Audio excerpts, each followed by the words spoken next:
Pushback from the Port Lighting Fire Company as the village looks to demolish its field building after black mold is found. Plus, it's the last day of the legislative season. We speak with Assemblyman Scott Gray about what's going on in Albany. But first, former President Trump takes to social media, declaring his innocence and calling the indictment a witch hunt by President Joe Biden. Thank you for joining us tonight. I'm Zach Grady. Garrett Domblewski is off this evening. Former President Donald Trump is alleged mishandling of classified documents. He's the first ever former president to face federal criminal charges. The indictment comes as Trump is in full campaign mode with re-election to the White House. Natalie Brand is in the nation's capital with the latest. The Department of Justice unsealed the 37 counts issued by a federal grand jury in Miami against former President Donald Trump. We have one set of laws in this country, and they apply to everyone. The 49-page document alleges Trump and longtime aide Walt Nauta engaged in a conspiracy to keep classified documents he had taken with him from the White House and to hide and conceal them. Photographs from court filings show boxes strewn throughout Mar-a-Lago in a public ballroom, piled in a bathroom, tucked under a water pipe, and tossed on a storage room floor. Prosecutors say some of the documents were marked top secret, some relating to nuclear weapon capabilities of the U.S. and its adversaries, as well as sensitive U.S. military planning. The indictment also alleges that Trump showed documents to others who did not have security clearances on at least 2 occasions at his golf club in New Jersey. That's where he was seen golfing Friday morning. He also posted on his social media platform attacking special counsel Jack Smith as a, quote, Trump hater, a deranged psycho. Smith was appointed last year by the Justice Department to oversee the investigation. President Biden told reporters Friday he has had no contact with the Attorney General about the case. I have not spoken to him at all. I'm not going to speak to him. I have no comment on what happened. Meanwhile, security preparations are underway in Miami, where Trump is expected in court on Tuesday. Natalie Brand, CBS News, Washington. President Joe Biden made no mention of former President Trump's federal indictment Friday while signing an executive order to help military spouses. President Biden repeatedly declined to answer questions about the 37 counts facing former President Donald Trump. Instead, the 46th president hailed troops and their families at Fort Liberty in North Carolina. The order he signed directs federal agencies to pay attention to the needs of military spouses in their workforces. Actions are boiled down into 3 main goals: more flexibility, more support, and more resources. President Biden said that the order will increase flexibility for employment by offering leave and remote work opportunities to spouses of service members. He also said it will provide the support and resources military families uniquely need, including legal help, to navigate tax requirements and affordable child care. We head now to the Weather Center with join Kris Hudson. Kris, the grass is a little bit greener after some of this rain this week. What can we expect here for the weekend? Yeah, the grass is finally starting to turn green after we've seen a little bit of rain, and we had some of that on and off throughout the day today. In fact, Watertown saw a pretty nice little thunderstorm move through earlier this evening, just after 5 o'clock. And as far as out there right now, a lot of that activity is starting to come to an end. First weather is brought to you by Doors Plus in Adams Center. Here closer to home, you can see a few light rain showers, some sprinkles moving through for some very isolated locations. And then we have a little bit of, say, cloud cover, and then we have some clear skies for some locations. And that's the way that's going to be through the rest of the overnight hours. Now for tomorrow, highs will be getting up right around 70 degrees with a few rain showers. When's the best chance of rain for Saturday? Well, I'll have that answer coming up in just a few. Zach? Thanks, Kris. Appreciate it. The widow of a man killed in a Lewis County snowmobile crash plans to sue New York State over her husband's death. 49-year-old Dean Beck was killed in February when his sled went off a trail on Potter Road, down a steep embankment, and hit a tree. A notice of intention to file claim has now been filed by his wife, Sarah Beck. That notice claiming that the state in part owns and controls that trail, allowed snowmobile traffic on it, and failed to maintain it, including a sharp curve that did not have signage warnings about the dangerous conditions. The notice does not mention any amount of damages that may be sought.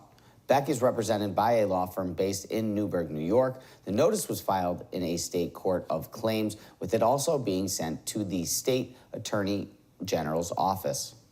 We reached out to the state AG's office, but as of broadcast, have not heard back. A St. Lawrence County legislator is calling on the county to pay Ogdensburg legal fees after a 2-year legal battle between the city and the county. The two sides went to court over who should collect unpaid property taxes within Ogdensburg city limits, with the city winning. St. Lawrence County legislator Jim Regan told fellow lawmakers that Monday night that the county needs to move on from the lawsuit and extend an olive branch towards the city. I believe that it's time for the county to end this foolish fight with the city of Ogdensburg. I've argued that all along for the past several years. I felt that the fighting between the city and the county has been very counterproductive. Reagan says his motion to have the county pay the city was put on hold until the county attorney could provide his opinion on what to do. Friday was scheduled to be the final day of the state's legislative session. Assemblyman Scott Gray tells us, though, it looks like discussions in the Capital District will be going on for a bit longer. 7 News reporter Chad Charette recaps what's on the floor in Albany. The state's legislative session looks like it's going to be extended. Assemblyman Scott Gray tells us as of Friday evening, lawmakers were still working through a proposed clean slate bill that would seal certain criminal records. Their first bill of the day. We're jammed up with all kinds of bills that have to be passed.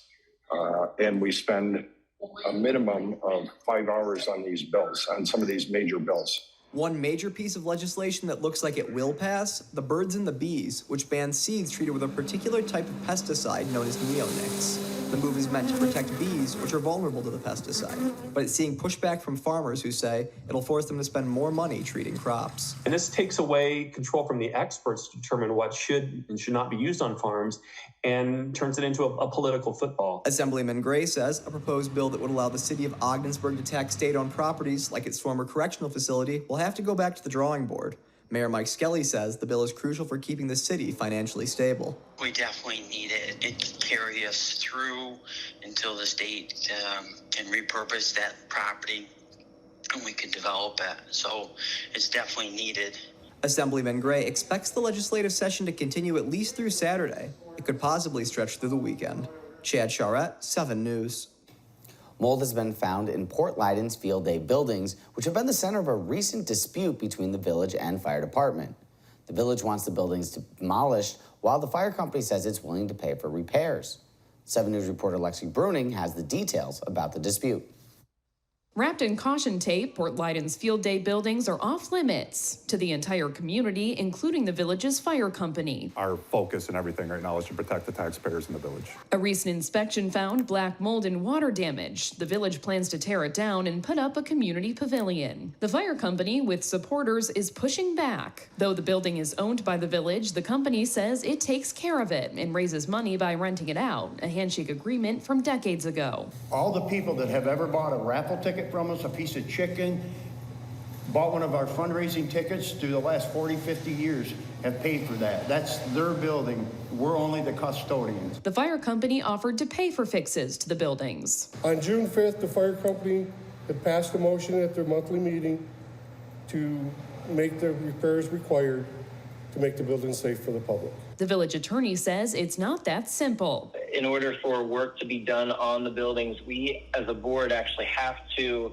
pass a resolution moving forward with a request for bids on it. The issue has gotten heated at times. Both sides have sent letters to the other telling them to keep off the property, with the village attorney then digging up the deed and proving the village owns it all. He issued a cease and desist letter, banning the fire company from holding any fundraisers on village property, things like barbecues or parties, unless the village agrees. The village maintains it's protecting the taxpayers. The fire company says it doesn't feel heard or appreciated. Meetings with the village mayor, the president of the fire company board, and their lawyers are already being scheduled to come up with a possible resolution. The first meeting is being held next week. Lexi Bruning, 7 News. 2 barns are a total loss in Krone after a fire Friday morning, with the farmer saving all of his animals. The flames broke out at a farm along Toth Road around 6 a.m. Friday morning. 2 small barns were engulfed, with the first not having any animals in it. The farmer, Roger Haynes, was able to move his many animals out of the second barn before also catching fire. His rabbits, chickens, horses, and sheep are all okay. The nearby home nearly caught fire as well, but Haynes says Natural Bridge firefighters were heroic, acting quickly to save his house. An assistant fire chief says things could have gotten much worse. I pulled the first hand line off and I went right in because they said there's a 500 pound propane tank that was right there. I immediately put water on that until I got my mutual aid companies in. Once they got here, they started taking over the hand lines and they started putting more water on the fire. West Carthage, DeFerriet, Casterland, Croghan, and Great Bend were among the mutual aid departments responding. The cause of the fire remains under investigation. Still to come on 7 News, Rob Krone is in the building tonight with your North Country Sports Report. Hey, Zach, coming up a little later in sports, the Indian River Lady Warriors looking to punch their ticket to the state Class C championship game as they took on Bayport Blue Point. Plus, the Colton Community Church is cutting ties with the United Methodist Church. We learn why and how much it costs to do so when 7 News continues. From the North Country's news station, you're watching 7 News Tonight with Garrett Domblewski. Tonight's weather with John Kubis. And your North Country sports with Mel Bussler.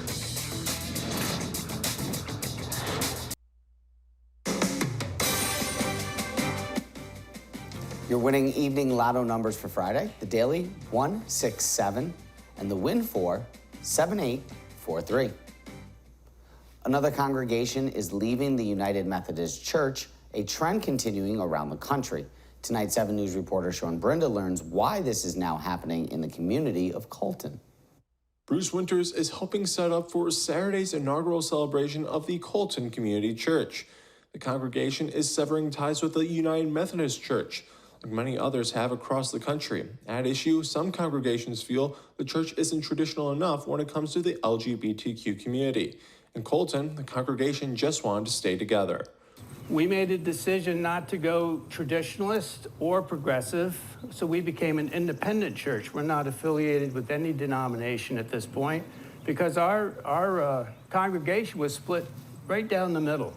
According to Outreach Coordinator Sandra Warden, Colton Community Church's decision to disaffiliate with the United Methodist denomination has brought the church new members. It opens many doors.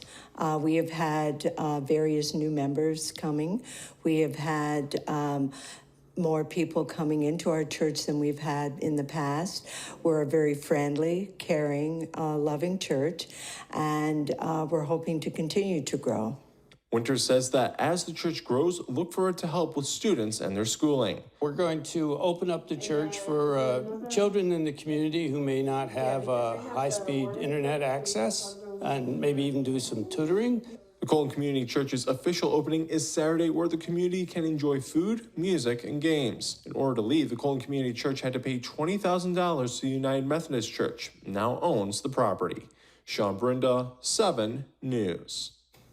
Trees planted Friday at a Carthage nursing home will remember 2 people whose family members worked at that medical facility. The 2 trees were planted in the courtyard of the Carthage Center for Rehabilitation and Nursing on West Street. 2 plaques as well were placed there, one dedicated to 31-year-old Zachary Montgomery, the other to 59-year-old David Graham. Both men have family who are long-term employees of Carthage Center. Barry Klinger, who ran the ceremony, tells 7 News he hopes the trees will help keep the men's memory alive. It's very nice. It's something that will live on. It's a living memory. Something that after I'm long gone, they're long gone, the trees and everything will still be here for people to remember and see and add to it. Klinger says the ceremony is also Carthage Center's way of giving back to those long-standing employees who have lost their loved ones. Chris Hudson will be right back after this break with your full forecast. Now, tonight's weather. Well, the rain is really starting to come to an end for us tonight. As we go throughout the rest of the overnight hours, a lot of it will come to an end as well. A few showers north of the border in Canada. They're really not making their way here, but we did see scattered showers and thunderstorms throughout the day today. That's very much needed rain that we saw. And it looks like we do have more rain in the forecast as well. Keeping it dry right now for downtown Watertown. Really not that bad for us. 50 degrees. Clear skies for us at the moment, but we do have some clouds out there, and those winds coming out of the south at 3 miles per hour. So instead of that northerly flow, we're now returning to a southerly flow, which means we're going to be warming on up. Today, not so warm. We're only at 63 degrees for our high, 50 the low so far. Nowhere close to our records, and I don't think we have any records in the forecast either, so that is some really good news for us. And we will be getting warmer. That's some great news. Tonight, temperatures still kind of cool for some locations like Wanakena, where you're sitting at 48 degrees, 50 degrees right now for Lowville, 51 for Fort Drum, and 55 degrees for Ogdensburg, Canton, and Brazier Falls. So 55 is the popular number in St. Lawrence County. As far as tomorrow, our highs will be getting up closer to 70 degrees. I think several of us do reach the 70s tomorrow. And then if you're closer to Lake Ontario, your temperatures are going to be cooler. So mid-60s closer to Lake Ontario. And then as you get inland, we're going to be getting into the 70s. We do have a little bit of smoke in the forecast. Now, we're near as bad as it has been, and a few rain showers on Saturday as well. So going throughout the rest of the overnight hours, you can see just some cloud cover that we're going to be dealing with. Temperatures early tomorrow morning are going to be in the 40s and 50s. Then by the time we get towards noon, that's when we start seeing the clouds starting to break up and maybe a shower or two as we get into the afternoon. Only a 40% chance for rain showers, and it's going to be primarily in the afternoon with a mix of sun and clouds and maybe a little bit of wildfire smoke at times. But those temperatures, like I said, getting up right around 70 degrees for highs. If you're in St. Lawrence County, probably the lower 70s. And then as we go towards Sunday, we have more cloud cover, but it does look like Sunday is going to be primarily dry. Maybe a slight chance for a shower or two early in the morning, but it does look like Sunday is a dry day for us, and that means it's just going to be a cloudy day. But as we start going towards Monday, that's when we start seeing the better chance for rain. So like I said, Sunday, just keeping it cloudy. As we go towards Monday, a cold front starts moving on here closer towards the North Country. That gives us rain throughout the day on a Monday. I don't think it's going to be a complete washout at this time, but of course, we're going to have to fine-tune this forecast as we get closer to it. But by Monday evening, we start seeing that cold front moving on through. Some heavy rain showers and thunderstorms likely as well as it moves through, as temperatures are well into the 70s at that point.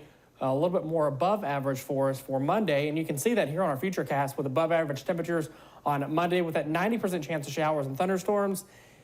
And then after that cold front, it cools us back down below average, getting it a little bit chilly at times. But at least we're getting some rain here because you know what? We really need it because we are developing dry conditions out there. So I think by the time we get towards next Thursday, after all the rain that we're going to see, I really don't think that we're going to have drought conditions. You're probably going to have to mow the lawn. I would actually recommend mowing the lawn on Sunday when it's dry. That way on Monday, Tuesday, and Wednesday when it rains again, it's getting watered, so it won't die away and it'll continue to grow if you want that lawn to continue to grow. Rob Krone, he's in with sports next. Now your North Country Sports. It's time for your Toyota Sports Report. The Indian River Lady Warriors looking to punch their ticket to the Girls State Class C Lacrosse Championship this afternoon at SUNY Cortland, where they squared off against Bayport Blue Point in the State Class C semifinals. The Lady Warriors entering the game winners of 14 straight, taking on an undefeated Bayport Blue Point squad. Indian River strikes first. Michaela Della stents the back of the net. Lady Warriors up 1-0. Moments later, it's Dallas on the doorstep, increasing the Indian River lead to 2-0. Tied at 2, Bayport Blue Point takes the lead when Julia Fusco scores off the free position. 3-2 Bayport Blue Point. With the score 6-2 Bayport Blue Point, Dallas notches the natural hat trick. Indian River trailed 6-4 at the half. Second half, Bayport Blue Point scores 8 unanswered goals to pull away in this one. Indian River's only goal in the second half coming from Raven Marcel, who had 2 goals on the day. Bayport Blue Point beats Indian River 14-5. The Lady Warriors end a record-setting season with a 19-3 mark. Turning to the baseball diamond, the Panthers of Parishville Hopkinton met North Star Christian in the State Class D baseball semis at SUNY Broome. Top 1 North Star Christian strikes A.J. Mitchell with a base hit to center field. 2-run score, 2-0, but the runner caught at the plate. Still in the first, Andrew Mitchell hits a shot to short that is misplayed. 2 more runs score, 4-0 North Star Christian after a half inning. Bottom 2 on a wild pitch, Jordan Snell scores, making it 4-1. Later in the inning, Nate Fippen with a base hit to right center, driving in Julian Wenzel, cutting the lead to 4-2. Then it's Braden Cutler with the dribbler down the first baseline, making it 4-3. Still in the second, Avery Zanger with the base hit to right field. Trent Briggs scores from third, tying the game at 4. Bottom 3, Wenzel with a base hit to center. Jordan Snell comes in. Panthers up 5-4. Top 5, Dom Kermis' hopper over the second baseman brings home 2 runs. 6-5, North Star Christian. Top 6, Micah Schwaderer with the base hit to left, scoring a run. 7-5 now. Bottom 6 off a drop third strike. John Snell tries to come home, but is called out and thrown out of the game. On the same play, Ryan Griffith is thrown out at third, ending the inning. Luke Fipping grounds out to end it. North Star Christian goes on to beat the Panthers 7-5. Tonight's local scoreboard's brought to you by Coleman's Corner, located behind Fairground Inn across from the Watertown Arena. Coleman's Corner offers traditional Irish fare along with gourmet sandwiches, burgers, steaks, and seafood. Enjoy your favorite beverage for great food. It's Coleman's Corner. PGCBL Baseball. The Watertown Rapids lose on the road to Mohawk Valley 13-3. And in North American Box Lacrosse League action, it was Oswego nipping Thousand Islands 15-14. Speaking of the Spirits, the team will play its first ever home game tomorrow night at the Town of Alexandria Municipal Arena, hosting the Paper City Oaks with game set to start at 8 o'clock. The Spirits will have 4 total home contests in 2023, and team owner and general manager Nate Jobson says they'll have a number of promotions for the fans throughout the year, including tomorrow night. Instead of paying regular admission, what we're doing is we have a fundraising raffle. It's $10. It enters you into a drawing to win one of 3 prizes. If 12 and under is actually free. So for the 12-year-olds, we're actually still going to give them like a 50-50 ticket. We're going to draw 2 of them at halftime, and then they're going to come out and compete for a brand new stick. The Watertown Red and Black are home for a second straight week, hosting the Charlotte Colonials in a Gridiron Developmental Football League contest at George Ashcraft Field tomorrow night. Kickoff set for 7 o'clock. The Red and Black will be looking to bounce back from a 31-9 loss to the Syracuse Strong last week, dropping the Red and Black's record to 2-1 on the season. In order to do that, Red and Black offensive coordinator Jerry Levine says the offense has to limit untimely turnovers. That's been our biggest problem all year. We've just tried to force the ball into our receivers, and we've thrown into coverage a few times. That we didn't do that last year. But again, it goes back to the fact we haven't had our whole team practice together. Jason lives in New Jersey. He's been coming up. He gets up here when he can. But for continuity and consistency with your receiver cores and your quarterback and your timing, you need everybody here, and that's been a big problem.